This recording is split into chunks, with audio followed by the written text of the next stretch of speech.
So, ang ating pag-uusapan po ngayon ay Psalms 98. Ah, pag, pag talagang December, parang sobrang busy ng lahat. Lalo siguro po dahil may kinasal pa ng December. So, nadoble ang kabisihan. Ang wedding season, di ba, medyo busy na. Sa December, parang lagi natin itong pinaghahandaan ng buong taon kasi alam natin na yung December ay magiging full ng schedule. Ang daming mga nagkikita, ang daming mga reunion. Diba? Si Davi at si Gami ay magkikita, maglalaro. Ang dami talagang nangyayari. Tapos, pero pag napapansin po ninyo, pagtapos ng December, yung after na ng New Year, parang pagod ka na. Kasi nga ang dami nangyari noong December. Parang back to work, back to school. Tapos, kayo po yung mga umuwi dito, babalik na naman sa mga trabaho. Parang parang kung pwede lang i-delay muna. Parang sabi ko nga, dapat may pagitan yung December tsaka January. Diba? That may transition period bago mag New Year. Pero, yung sunod-sunod po kasi ng mga kaganapan na yan, kahit pagod na pagod tayo, mahilig kasi, ewan ko kung yung mga Pinoy lang pero di ba ang hilig natin mag-celebrate. Tapos every time na tayo nagse-celebrate, kahit gano'n pa ka-stressful kung paano mo inorganize yung event, magse-celebrate ka pa rin dun sa naging event. Tapos, once na matapos na, tsaka babalikan na, hi, sino ba yung nag-ano nun? Si J.A. yata, yung nung nag-Thanksgiving tayo, sinabi niya na muntik na silang hindi matuloy sa kasal kasi parang ang daming parang imposible. Tapos ngayong binabalikan na niya, parang, at least tapos na, tapos nangyari talaga yung gusto nila. Ganon din tayo after ng mga celebrations natin. Parang mapapaisip ka na, siguro yun yung first week mo sa trabaho or yung first week mo sa school, come January, na parang may hangover ka nung Christmas season na parang, ang saya-saya nung namin, nung reunion namin, ang saya nung Bohol, ang saya nung, sino pa ba yung mga nagre-reunion dito? Sila Tita Dulce, ang saya nung umuwi niya sa Pilipinas, di ba? Marirecall natin yun. Parang ganito kasi yung sa Psalms 98. This is a celebration. It's a victory song. And sineselebrate dito sa Psalms 98 yung royalty ng Diyos ng mga Israel, ng mga taga-Israel. So dito po tayo sa... nandito ba yung pointer? Ayun.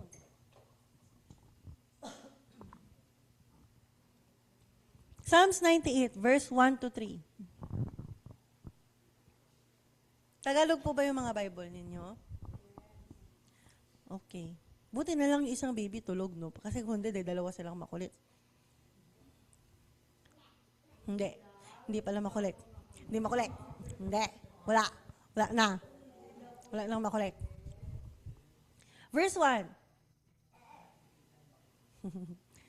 Kumanta ng bagong awit at kay Yahweh ay ialay. Diba? May unang verse pa lang, may utos na agad sa atin.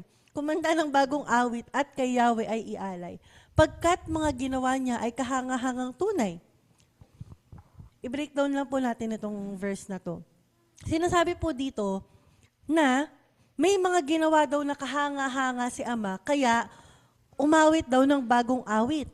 Yung tinutukoy po dito, actually sa Hebrew, yung word na new song dito, this is a significant event. This is a historical event. Kaya kailangan may bagong awit dahil may nangyayaring something na historical. Yun yung sinasabi dito sa verse 1. At ano nga ba yung historical na yun?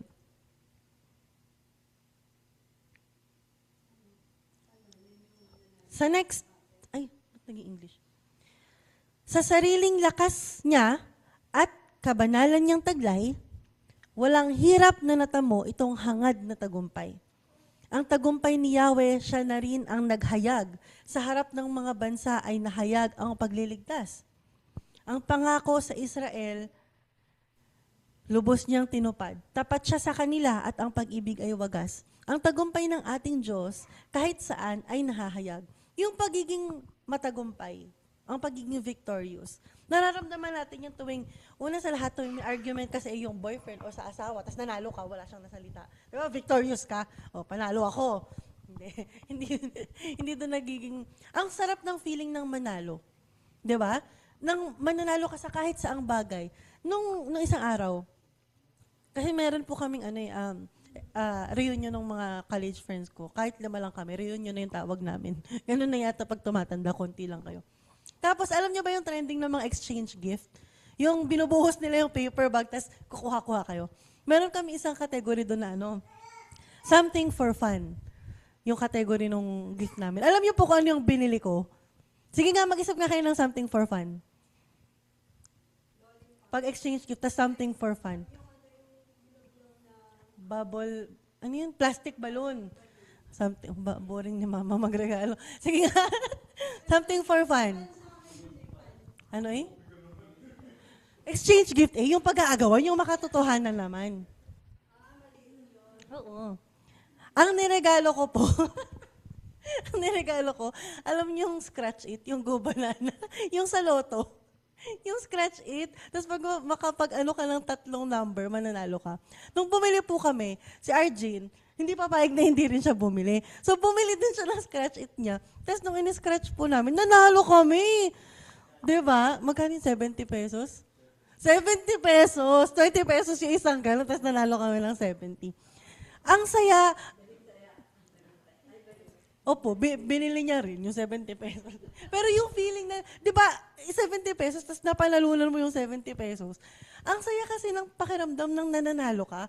Tapos, inisa-isa po dito sa Psalms 98, kung ano yung napanalunan ng ating Diyos, kung bakit kailangan natin kumanta ng bagong awit. Sabi dito na ang sarili niyang lakas at ang kalaban niyang taglay, sa sarili niyang lakas at kabanalan niyang taglay, walang hirap na natamo itong hangad na tagumpay. Yung tagumpay ni Yahweh, sino daw ang naghangad? Sabi sa verse, naghayag. Diba, si Yahweh din ang naghayag ng kanyang tagumpay. Sa harap ng mga bansa ay nahayag ang pagliligtas. Hindi lang po sa Israelites. Kung hindi sa harap ng mga bansa, nahayag ang pagliligtas. Ang pangako sa Israel, lubos niyang tinutupad. Tapat siya sa kanila at ang pag-ibig ay wagas. Ang tagumpay ng ating Diyos, kahit saan ay nahayag. Sabi po dito, actually sa English, yung word na ginagamit nila dito is salvation. Bawat verse po dyan, may word na salvation na ginamit. This describes God's deeds for the sake of His people. Yung salvation. Nung time po na to, nakabalik ang Israelites sa Babylon. Nung time po na to. Ito yung tagumpay na inaantay ng mga Israelites dahil naging alipin sila for how many years? 'Di ba? Tapos, si Yahweh ang gumawa ng tagumpay na yun. Pinotektahan niya ang kanyang mga tao sa mga kalaban. Tapos, yung faithfulness ng Diyos habang sila'y nasa ilang, talagang hindi nagbago.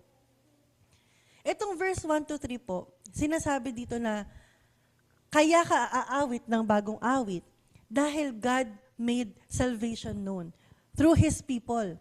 Diba? At yung mga kalaban nila, nakita yung katapatan ng Diyos doon sa ginawa ng Diyos sa kanila. Ngayon, basahin po natin yung verse 4-6. Ano ngayon ang gagawin? Itong sa verse 1-3, tinutukoy po dito ay yung mga Israelites. Sabi sa verse 4-6, magkaingay na may galak lahat ng nasa daigdig. Si Yahweh ay buong galak na purihin sa pag-awit. Sabi po dito, sino ang magkaingay na may galak? Lahat ng nasa daigdig. Sa verse 1-3, ang sinasabi lang po dito, yung Israelites, dahil sila yung iniligtas. Ngayon, lahat daw ng nasa daigdig, or sa English ay all the earth. Si Yahweh ay buong galak na purihin sa pag-awit. Sa saliw ng mga lira, kayong lahat ay umawit. At si Yahweh ay purihin sa ating mga tugtugin. Tugtugin din ang tropeta, nakasaliw ang tambul, magkaingay sa harapan ni Yahweh na ating hari. Diba, habang binabasa po natin ito, nai-imagine nyo ba kung ang bawat sulok ng mundo ay umaawit ng awiting may galak para purihin si Yahweh. Hindi lang yung Israelites. Tayo po kanina, ang unti natin, nag-aawitan tayo. Naranasan natin nung Thanksgiving na ang dami natin, tas lahat umaawit. Punong-puno ito, tas umaawit. How much more kung ang lahat ng tao sa buong mundo ay umaawit ng papuri sa Diyos? Ganito raw po dapat mag-respond, ganito raw dapat ang tugon ng tao sa katapatan ng Diyos. Kahit hindi Israelita, kahit hentil, 'Di ba? Nung time po na to, sobrang big deal kung ikaw ay Israelita o Hentil. Ngayon po kasi hindi na natin siya masyadong ramdam. Pero bawat tao dapat magpuri sa Diyos.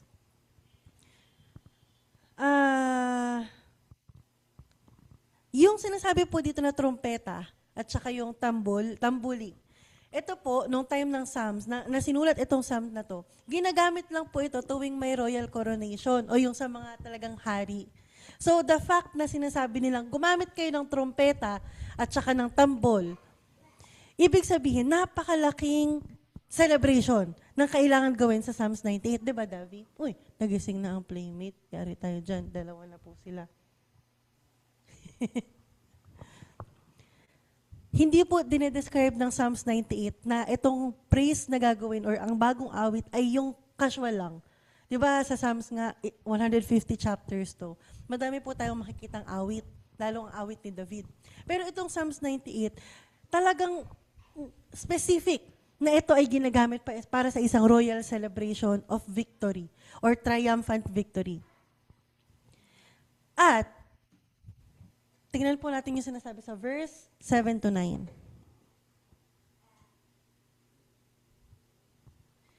Mag-ingay ka, sino na?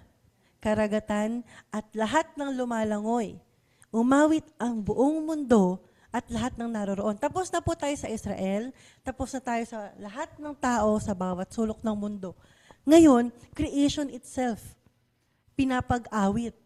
Verse 8, umugong sa palakpakan pati yung karagatan, umawit ding nagagalak ang lahat ng kabundukan.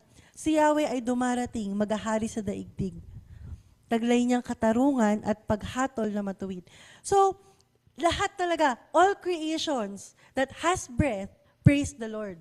Yun po yung sinasabi dito sa verse 7 to 9. Yung invitation na una ay sa Israelites muna, na sa lahat ng tao, in-extend na para sa lahat ng humihinga. Kasama ka, Davi.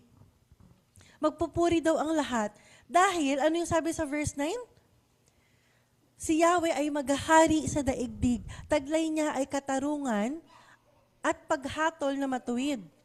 Yun po ang dahilan kung bakit even yung karagatan, yung kabundukan, kaburulan, ay pinapaawit at pinapag-celebrate. Hindi po ito isang exaggeration. Hindi ito isang, ito ay totoo. In biblical theology, ito pong, ang creation kasi,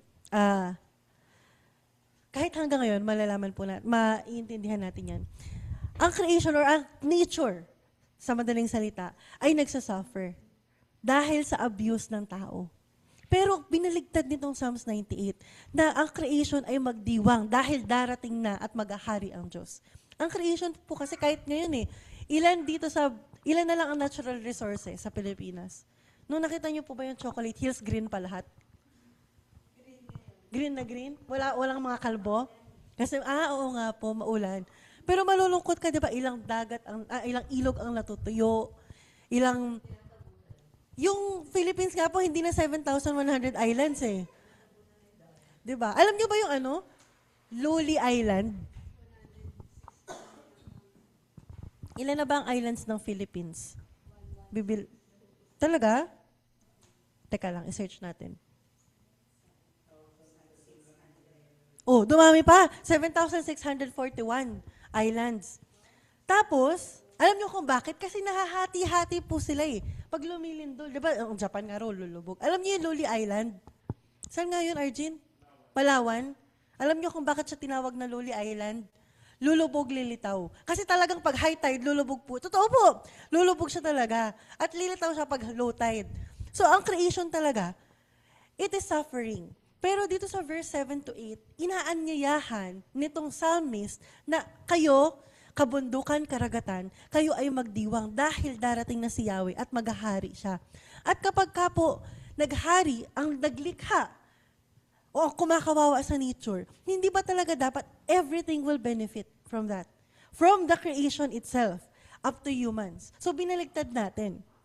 The entire creation can rejoice at the prospect of God's just rule. Diba ang sinabi po dun sa verse 9, ang taglay ni Yahweh ay katarungan.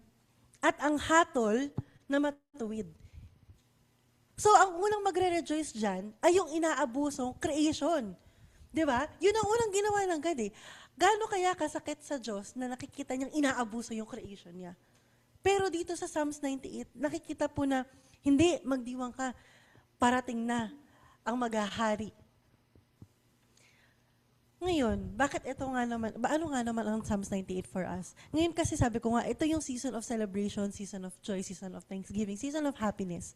Tapos, hindi po kasi yan automatic. Last time pinag-usapan natin ng about joy.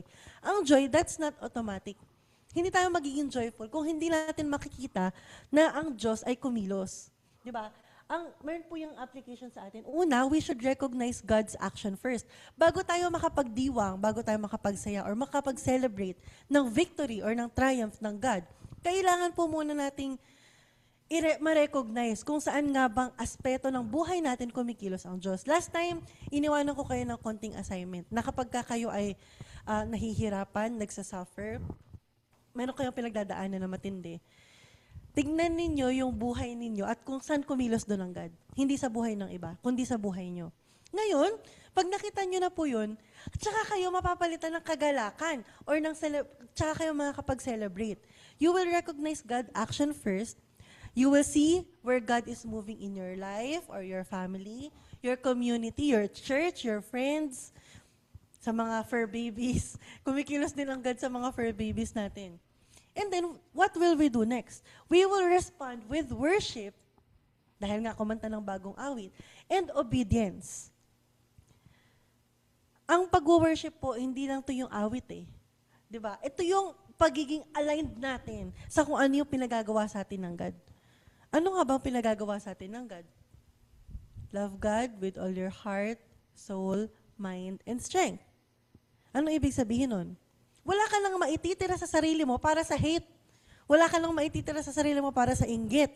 Wala ka lang maititira sa sarili mo para sa reklamo. Kasi you will love God with all your heart, soul, mind, and strength. At kung hindi pa enough yun, ano yung sumunod? Love your neighbors as yourself. Pero pinromote yun ni Jesus Christ eh. Kasi minsan tayo, galit tayo sa sarili natin eh. Di ba nagagalit po ba kayo sa sarili nyo? Di ba? Hindi na yun yung sinabi ni Jesus Christ. Mahalin nyo ang inyong kapwa gaya ng pagmamahal ko sa inyo. So kung hindi pa, kung may natira pang hate dun sa love God with all your heart, soul, mind, and strength nyo, ilaan nyo na dun sa pangalawa. You will love your neighbor as how Jesus loved you. Yun ang meaning natin ng worship and obedience. You worship through love and you obey through love. Pangatlo, you will now join God in restoration. Ito po mangyayari pagbalik ni Jesus Christ. Ito ay mangyayari hindi lang sa pagbalik pa ni Jesus Christ, kung hindi, daily, maging fair tayo sa kapwa natin, sa creation, maging kind. Di ba? If wala kang magawa sa buhay mo, be kind. And maging just. Kasi ang justice ng mundo, walang kwenta eh. Pero tayo ngayon, alam natin na ang ating Diyos ay just. Maire-reflect po natin yun ngayon through the Holy Spirit. So, hindi natin kailangan antayin yung pagbabalik. Di ba, ano sinasabi natin? Pagbalik ni Jesus Christ, gusto ko maging matuwid ako sa harap ng God para kasama ako na mag-aayos ng mundo. Huwag natin antayin yun. Gawin na natin to ngayon. Ayusin natin yung mundo in our own small way, na maging fair tayo, maging kind tayo, maging just tayo. Di ba? Hindi natin magagawa yun kung hindi natin, unang nga ginawa is to love God with all your heart, soul, mind, and strength. And if hindi natin mamahalin ng ating kapwa, paano tayo magiging fair, kind, and just sa kapwa natin kung hindi natin sila mahal? Di ba? And last, we live in hope. Dahil po malapit nang dumating si Jesus Christ, may inaantay tayo. Huwag tayong mapagod mag-antay. Si Abraham, ilang taon po siya nag-antay? 75 years pa lang siya nung nangako ang God sa kanya. Ha? Hindi pala. 75 years siya nung nag-migrate siya. Hanggang doon, inaantay niya pa ang anak niya. 99 years old na siya, wala pa siyang anak. Di ba? 100 kasi siya nung nagkaroon siya ng anak kay Sarah. Sa atin po siguro, wala pang 75 years old dito. Di ba? Huwag tayong mainip sa inaantay nating pag-asa. Malapit na po yan. Kasi kung mainip tayo, bababa natin yung walls natin eh. Parang, I will live YOLO, you only live once. Alam niyo, sa totoo nga lang po, sana nararamdaman ng lahat ng tao tong urgency na to. Lalo ngayong busiest season of the year. Kasi what if dito sa mga gitna ng mga pagdiriwang natin, biglang hindi na sumikat ang araw. Unang sign po yun eh. Nababalik na si Jesus Christ, di ba? Pag wala na yung, pag dilim na lang, gumising ka pero dilim. Paano pag gumising nga tayo na ganun na lang? Paano na tayo? Yung sense of urgency kasi ang nawawala sa tao. Lalo pag tayo ay masaya. Di ba? Nawawala talaga sa atin yun. Kahit si Ate Wilma, kilala niyo po, di ba? Si Ate Wilma, kapag ka po siya ay tumataasan ng BP or masama pakiramdam niya, mag-chat yan. Sabihin niya, mahihiga po muna ako kasi talagang masama pakiramdam ko. Promise ko po talaga, hindi na ako kakain ng ganito, ganyan. Pag maayos ng pakiramdam niya, sabihin niya, namimiss ko na po yung adobong baboy. Kasi nga nawawala talaga yung sense of urgency natin kapag tayo ay masaya. Di ba? Pag tayo ay nagdiriwang, nakakalimutan natin na, oo nga pala, babalik pa nga pala si Jesus Christ. Yung saya ng ating pinagdadaanan ngayon, napakapanandalian lang yan. What if nag-start na yung 3.5 years na tayo ay maghihirap? Sa pag-asa, sa ngayon na komportable ang ating pamumuhay or masaya tayo, nakakalimutan natin ang God. Diba? Nakakalimutan natin ang sense of urgency. How much more pag maghihirap tayo? Saan na tayo kakapit? So ngayon pa lang, habang tayo ay masaya, i-feed natin yung sarili natin ng hope. Para once na talagang maghirap tayo, doon na tayo kakapit sa hope. Diba?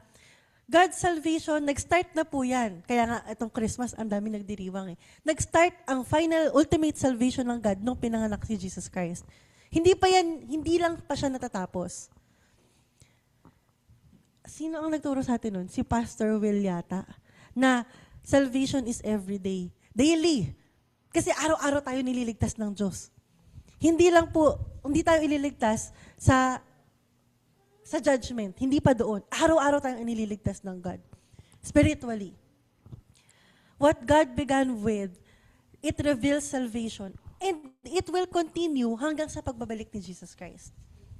So, Psalms 98 teaches us that, una, God will act first. God will keep His promise. He will demand a response from us. Kasi even yung creation may demand eh. Diba? Sabi sa Psalms 98. And, kailangan natin i-provide yung response na yun. Our role is to see God working, to respond, and to participate in His work. Ngayon po, ang encouragement ko sa ating lahat, every day, tignan natin kung paano kumikilos ang God sa buhay natin. Huwag na natin tingnan yung ibang tao. Sa buhay lang natin. And tanungin natin, Ama, paano mo ko gustong mag-respond? Kasi nga, hindi lang naman tayo basta aawit eh. Paano tayo gusto ng God sumunod sa Kanya ngayong araw na to? Anong utos niya ang gusto ng God na sundin natin ngayon? Makakalimutan ba natin ang ating sarili? Magpapatawad ba tayo? Ang dami kasing ano yung sinasabi mo, Arjun? 10 lang utos ng Diyos, ikaw ang dami. Ano yung sinasabi mo sa akin pag inuutosan kita? Sabi po kasi niya, 10 lang utos ng Diyos, ikaw ang dami mo utos. So, pumili tayo ng utos. Hindi tayo mamamili. Pakinggan natin ang God sa kung anong utos niya ang gusto nating sundin. Ang kailangan nating sundin. Ama, tulungan niyo po na lagi po namin kayong marinig, lagi namin kayong makita, at lagi kaming tumugon sa pagtugon na ninanais mo. Lagi kaming magmahal, lagi kaming maging fair, maging kind, and maging just sa aming kapwa. Lagi kaming maging merciful. Lagi kaming gumawa ng mabuti sapagkat ikaw ay mabuti. Tulungan niyo po na maging tapat kami sa iyo sapagkat ikaw ay tapat sa amin. Tulungan niyo po na mahalin po namin kayo ng buong buo dahil una mo kaming minahal. Maraming salamat, Ama, dahil patuloy niyo po kaming pinaalalahanan ng lahat ng aming kailangan. At Ama, tulungan niyo po na habang kami ay nag-aantay ng pagbabalik ng inyong anak, na kami ay magsumikap na mas makilala ka pa namin, magsumikap kami na mas mapalapit pa sa iyo para hindi po kami madaling matatangay ng maingay at magulong mundo. Tulungan niyo kami, Ama, at protektahan sa lahat ng bagay na makapagpapalayo sa amin sa iyo. Mula po sa aming physical health, sa emotional health namin, hanggang sa lalong-lalo na ang aming spiritual health. Tulungan niyo, Ama, na sa inyo kami lagi maniniwala, magtitiwala at sasandig sa bawat pagkakataon ng buhay namin. Ito pong aming buhay, Ama, ay iyo. Kaya tulungan niyo pong magamit po namin ito na para sa ikaluluwalhati mo, Ama. In the name of Jesus Christ, Amen.